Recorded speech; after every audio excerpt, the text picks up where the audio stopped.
One second, someone drew over the screen. Okay, all right.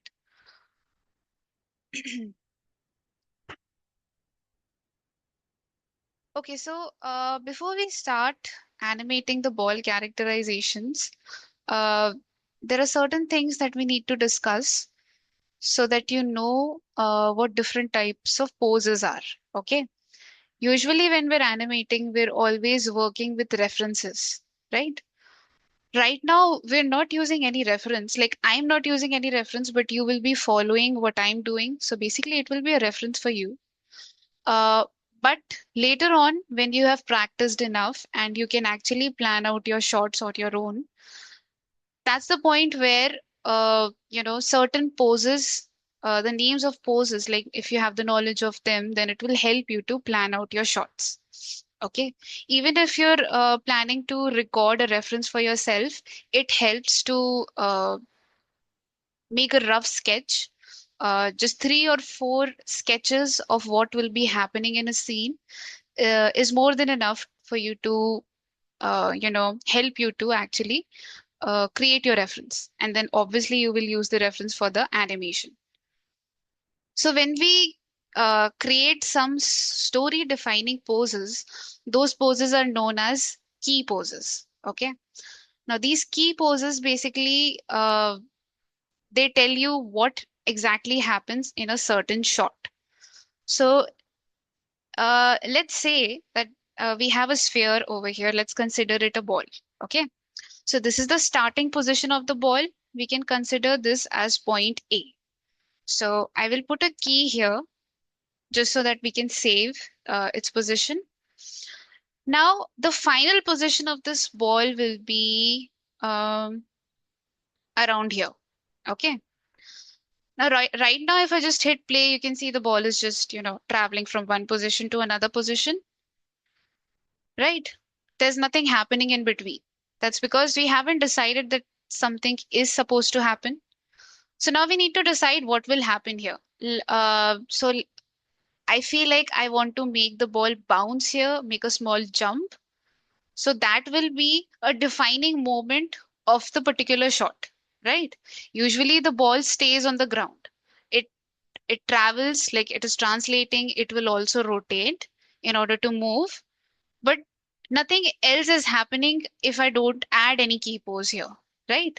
So if I make the ball go a little bit higher, it defines that the ball at some point will make a jump. So like at frame number 50, I will just raise it up. So now we have created three poses. One pose is over here, the point A, the point B where the ball is off the ground, and another one over here. So these are the three uh, key poses. Okay, they define that this is what's happening in the story. So, like if you were to make sketches, you will be making like these three sketches to define that something is happening. And if you show these sketches to someone, they will be able to understand, okay, this is what's supposed to happen. Exactly like a comic. All right. So these are considered as the key poses. Now, what happens in between is basically like we need to control till when the ball is actually, on the ground and where it decides to jump, where it decides to come back and then move forward again. All of these poses that define the in between actions are known as extreme poses. Okay. So usually you will always be working with extreme poses, like whenever you're using any reference, you basically create the keys on the extreme positions where a movement starts and ends. Okay. These are the main defining positions, right? Now, if we consider one action would be that the ball starts here, it will translate and stop at around 30. I want that to happen. So what I'll do here is I'll just copy this key and I'll go to 30 and I will paste it here. And right now we have the same key at 1 and 30. The reason that I copied and pasted it because now the ball stays on the ground and I want it to move forward. I can move it manually. So now you can see till here, till the first frame and the 30th frame, the ball is now just translating on the ground. Okay. And after that, things are changing. But the main point is, among these key poses, we have defined an action, the starting point of an action and the ending point of an action. The ball just starts here and then stops here. This is one particular action. So these two are again considered as our extreme poses. All right. Now over here, you can also add rotation and all of that. Now this is not a rig. I'm just using a sphere. So the point is that we need to understand what the key positions are. So key positions are basically the starting and the ending point of an action. So this action has taken place, and now like I want uh, the ball to remain still. It shouldn't move for a few frames. Why? Because if I just make it move like this and suddenly it will just start jumping, it like the audience won't be connected to it, right? Like there will be no intention behind the action this ball is taking because we're considering it as a character. The ball itself cannot start jumping and rolling on its own, right? So we are pretending that this character, this ball is basically a character which can move on its own, right? Yes, you can change the anchor point, but that's not the point here. I'm just talking about the poses, okay? To change the anchor point, we just press D on the keyboard and then we can move it. Don't do this with controllers. Okay, you can do these things when you're using simple objects and then you can move them to control it, but not with the rigs because the rigs are made in a certain way, and the person who rigs it, they create the anchor point in a way which helps you in animation. So if you try and change the anchor point, it will ruin what you're trying to do. Okay, so never change the anchor point of a rig. For normal objects that you're trying to animate, for that you can change, because obviously here I have changed it. Like if I take a normal sphere, you can see naturally the anchor point is in between, but here I have changed it. Okay. So yeah, so as I was saying that if like the ball doesn't stop for a while before jumping, it will not look right, right? It needs to gain enough energy to stop and make a decision of jumping as well. So to make all of that happen, we need to give a pause. If we don't add enough pauses, everything looks very chaotic, and therefore the one who's watching your animation won't be able to understand what you're trying to show. So this is something that people don't usually take care of when they're trying to animate things on their own. They don't add enough pauses, therefore everything ends up looking very chaotic. Okay. Uh, Now pauses are something that you will see so much in animations done by Disney, uh, Pixar, and DreamWorks. Whatever movies they bring out, you will always see that they add so many pauses in between. Therefore, you feel like the character is actually thinking and making conscious decisions, because that's how humans also do it. That's that thing that we see, like the pauses that we see characters doing in animation is more believable to us because that's how we function in reality. We make decisions and then we move our body. We are just not constantly thinking the thoughts and doing the action simultaneously. It's not possible, right?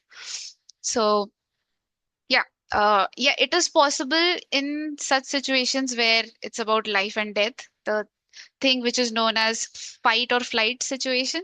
So there, of course, people can think and take action simultaneously. Sometimes people don't even think they take actions only. It feels like you're not even thinking, you're taking actions. So those things are different.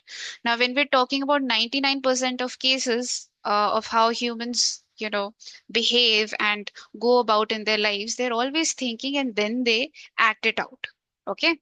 So that's why it's important to give pauses. The reason why I'm talking about this over here is because we will be adding lots of pauses in our ball characterization animation. Okay. So I want to give a pause. So what I'll do is I will copy this keyframe and I'll just go forward till 10 frames and I'm going to paste it. So now you can see at 30 and 40, we have exactly the same keyframes. But if I go, all right, we didn't face any problem here. Sometimes what happens is, let me show you, like over here, you can see if I hit play, See, suddenly the speed is increasing so much. It looks like I have actually manipulated the curve. This is not the natural movement uh, that happens when we key anything. Let me show you why this is happening.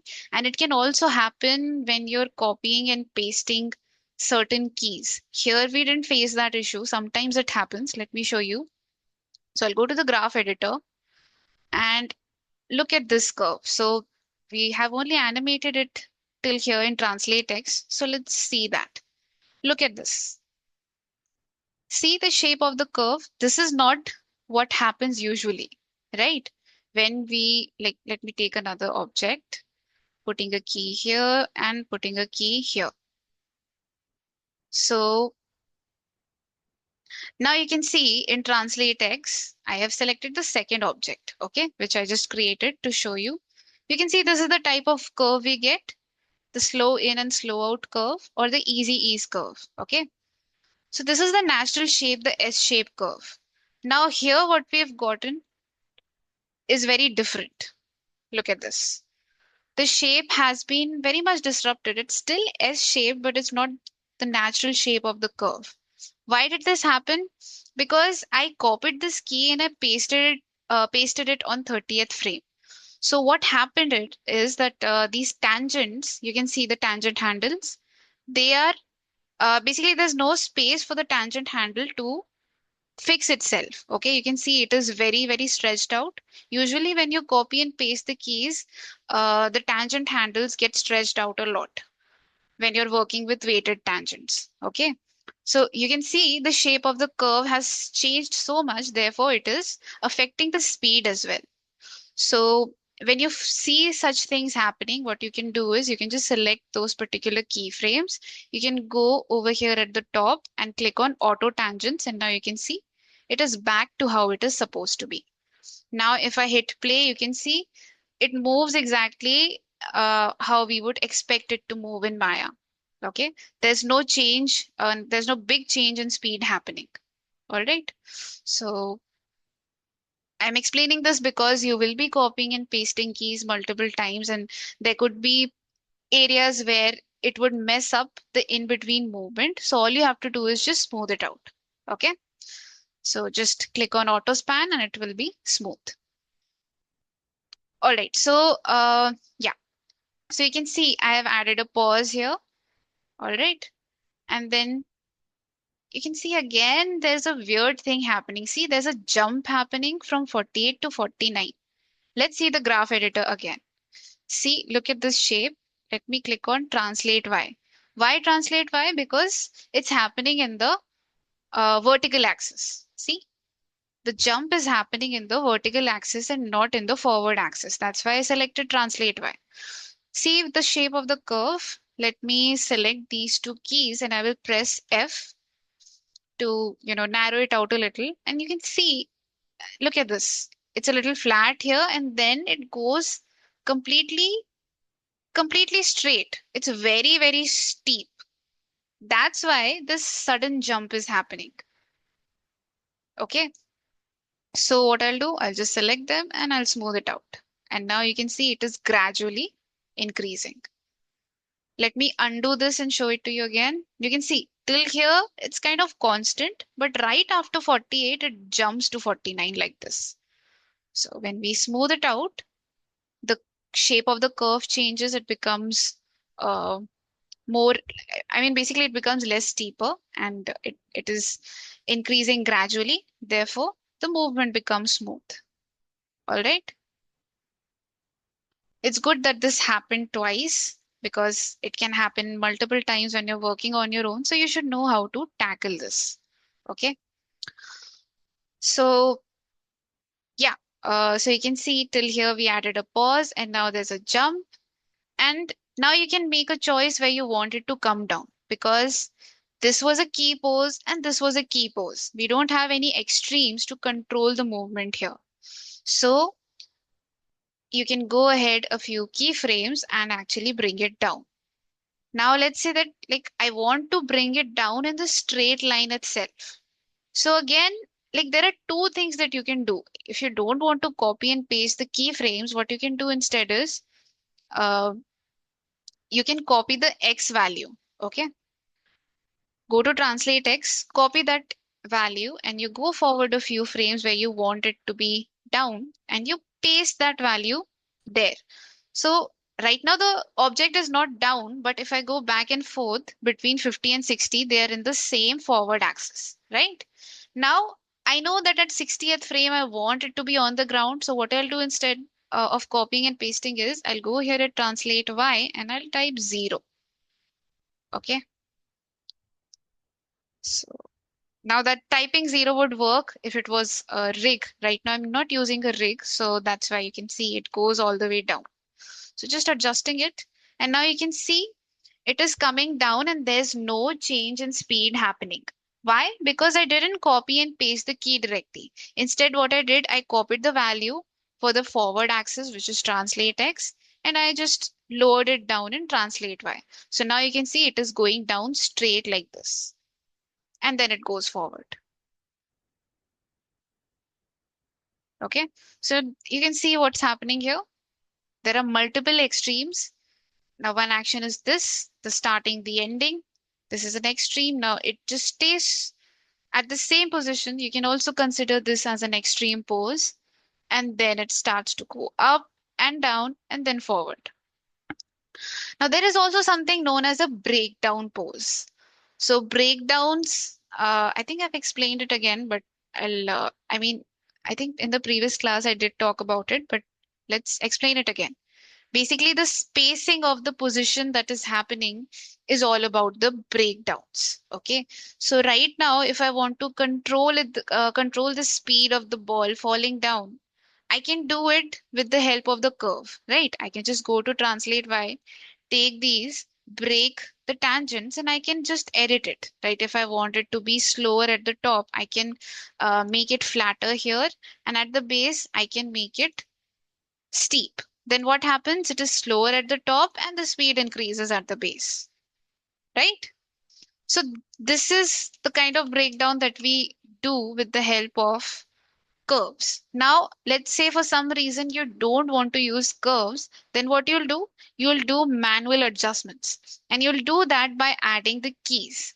So I want the ball to be very slow at the top. Right now, if I compare frame number 53 to 50, you can see there's a big amount of movement and translate Y, right? Now, the big amount of movement basically shows that the speed is increasing quite a lot, right? Because the ball is covering a big amount of distance. I want it to be slow. So what I'll do is I will reduce its distance. So if we go back and forth, we can compare it. I want it to be even slower, so I move it up.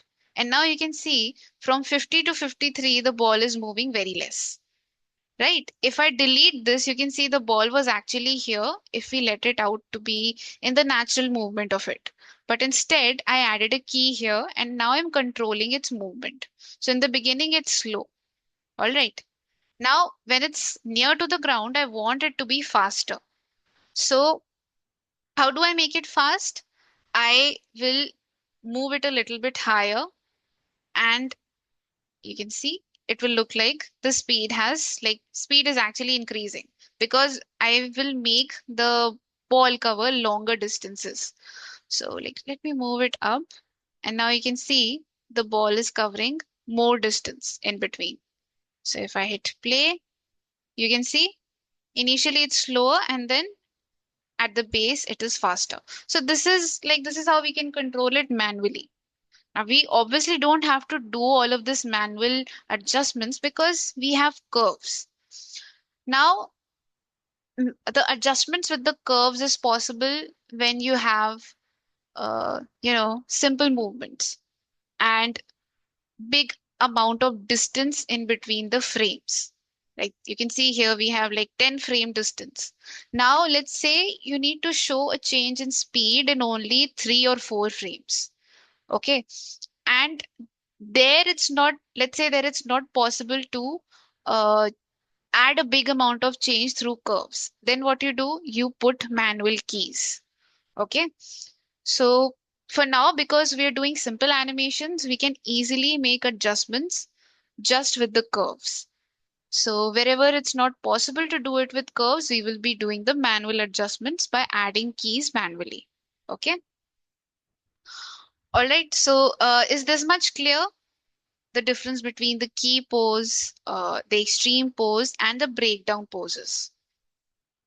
Okay, great. It's very important to understand. All right. So now that this is clear, let's move on to our main file.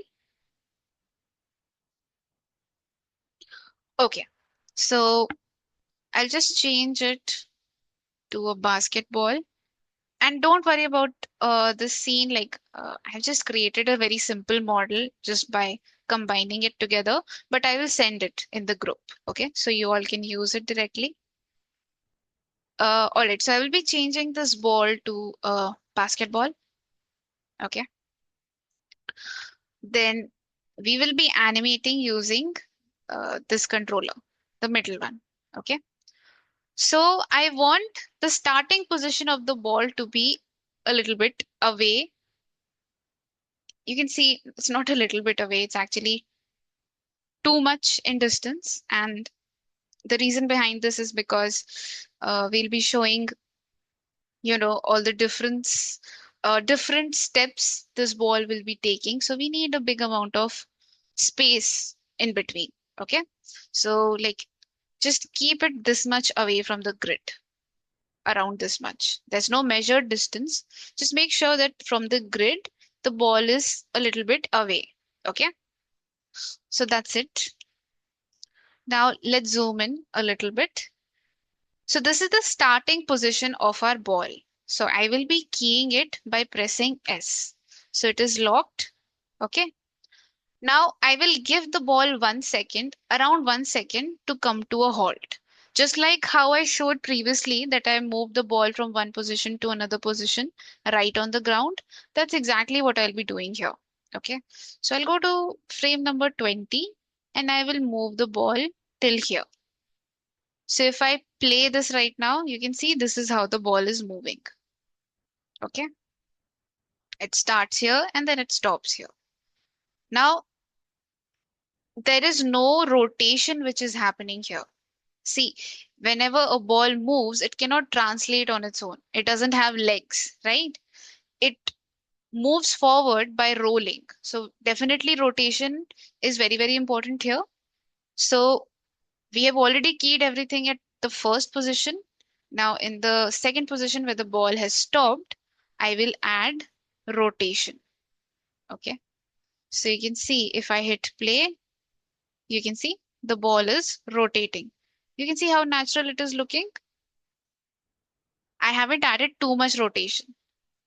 If I add way too much rotation here, it will not look right. Okay. Because the speed is not that high. The speed is quite slow only. So I'm not adding too much of rotation here. And you will also notice that I haven't, ended the rotation straight. Now, if you want to add squash and stretch into this, then definitely make sure to land it like this. Okay. If you don't want to add squash and stretch, then you can land it however you want. So I will be adding squash and stretch here. So I'm just going to end it here like this. So the rotation just stops. Now you can see the progression here looks nice, but the ball has just suddenly stopped. Yesterday, what did we talk about? We talked about something known as dampening. Okay. So movement just doesn't suddenly stop. There is always a backward and forward movement.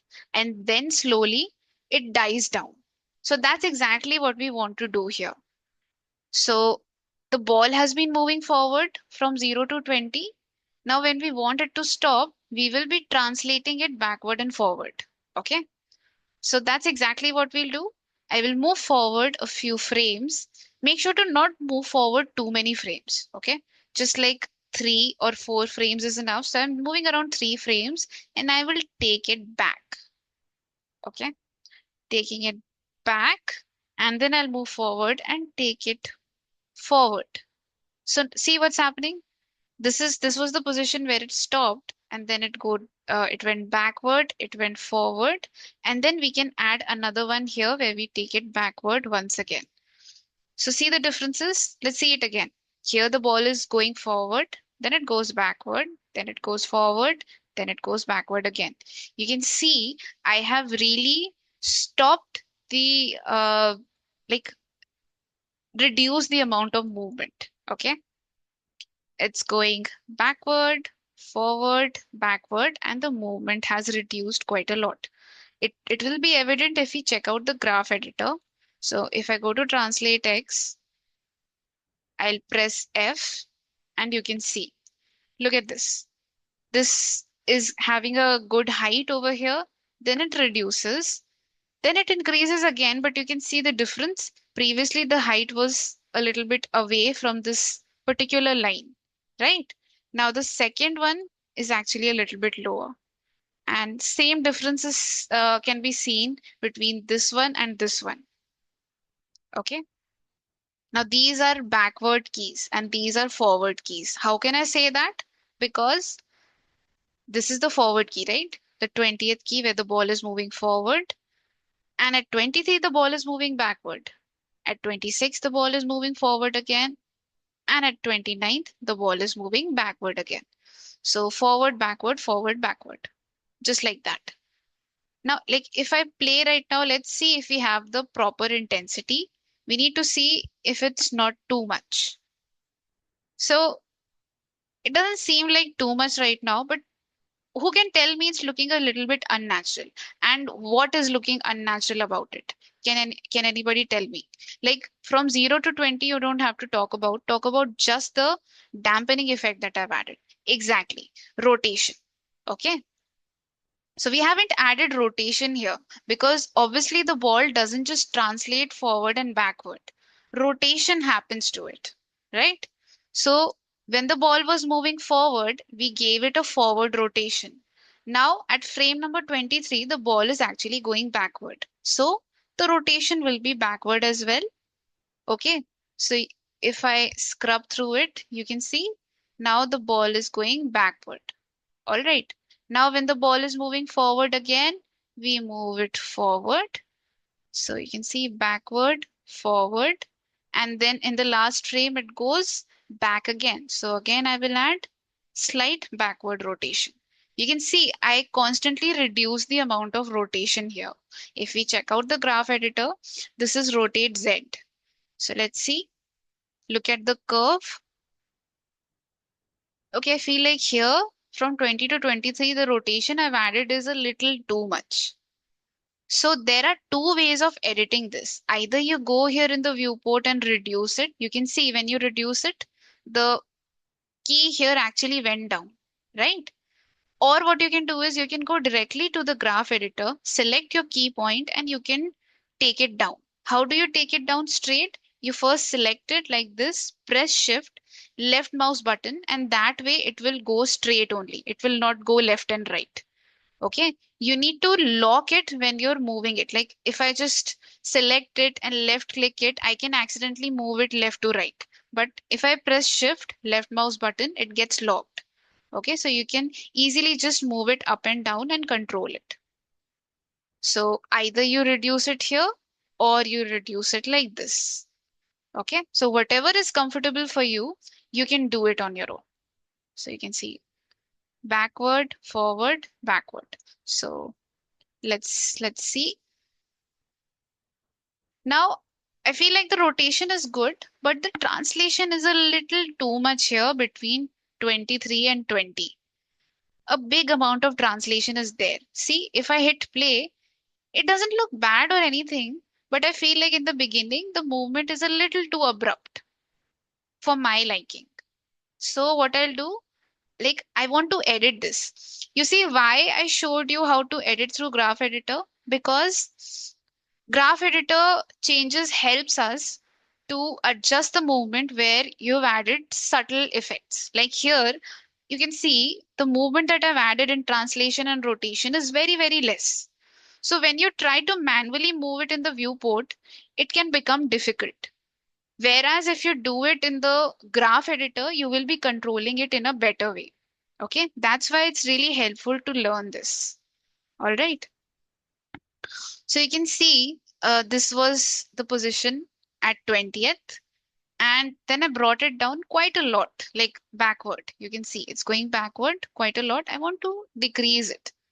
Okay, so I can just straight away take this point and, like, let's say if you're confused where you have to move it, whether you have to move it up or down, you can just experiment like this, right?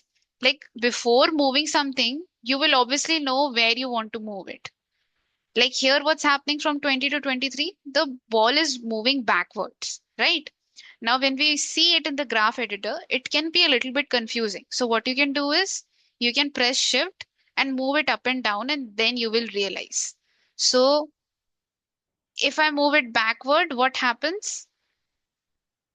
Can anybody tell me what's happening? If I'm moving it forward, what is happening? I mean, sorry, if I'm moving it upward, can anybody tell me what's happening? What's happening to the movement? Is it decreasing or increasing? Yes, right? So you can see how easy it is to test this out.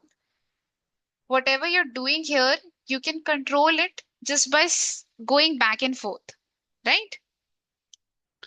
So it's becoming slower because I'm reducing the difference in between the distance, right? It is supposed to go back. Now, here my point is that I want to reduce the amount of distance it covers. Therefore, it will decrease my speed. So I will do it just by adjusting the the points over here. All right. You can also definitely go ahead and move it right here in the viewport. So if I do this, you can see same thing is happening. You can see the life change as well. Just undo that and I'll move it manually. So now you can see the distance has been reduced. And if I hit play now, it is much better for me. But there's one more thing. Uh, I also want to reduce the amount of distance it is covering from 23 and 26. So what I'll do is I will reduce this as well by bringing it down. So now if I hit play, it's much better. Okay. It is not vibrating so much. Now that we have controlled all of these, let's also control the forward movement. See what is happening with the ball. It is starting at a certain point and we're considering it that it is already in motion. Okay, this ball was already in motion and it is now stopping at 20. So what will happen to the curve? Can anybody tell me? What will I be doing to this curve? Like initially, will it be steep or will it be flat? I'm deciding that the ball is already in motion. So what will it be? Yes, it will be steep. It won't be flat. Why will it be flat? Like the ball is not stopping here, right? Like we're not starting the ball from rest. So we need it to be steep. Exactly what Sudhakar said. When the when an object is already in motion, that means that it's moving, right? When it's moving, then the curve will always be steep. When we want it to come to a stop, we flatten it. All right. Let me break the tangents and let's adjust them. So I will make it steep over here and here I will flatten it. So you can see the shape of the curve, steep over here and flat near the stopping point. So let's see how that looks.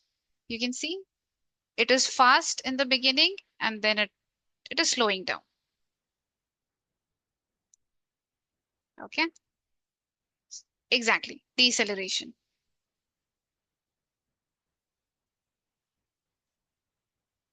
Okay. So everyone can see the shake.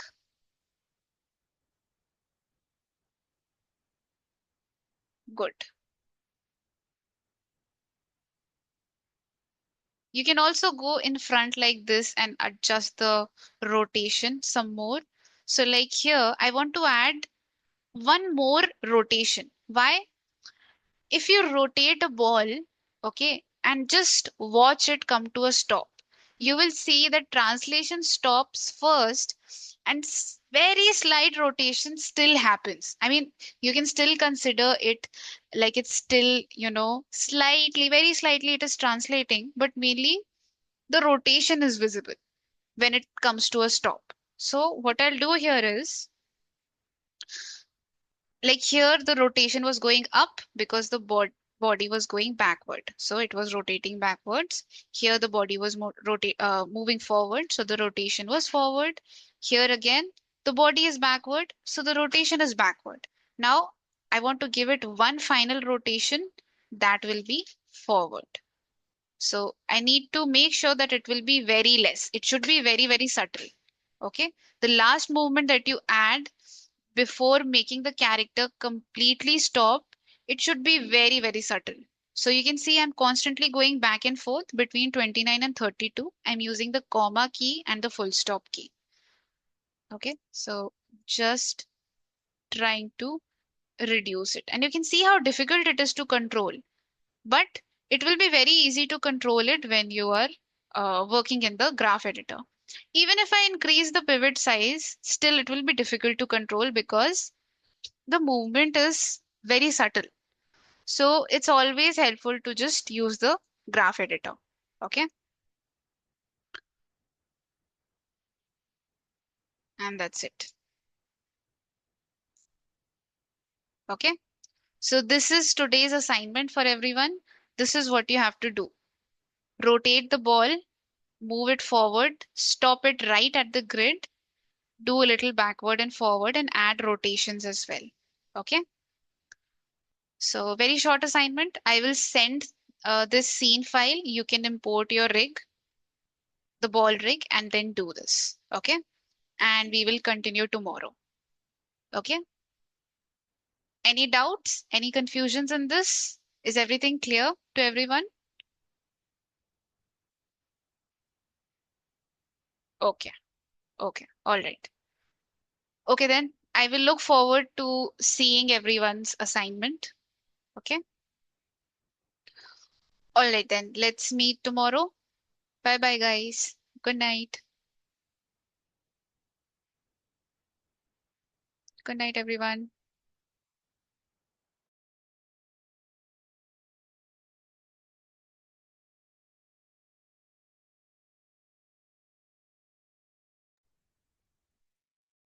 You too take care, Siddharth. Everyone take care. Good night.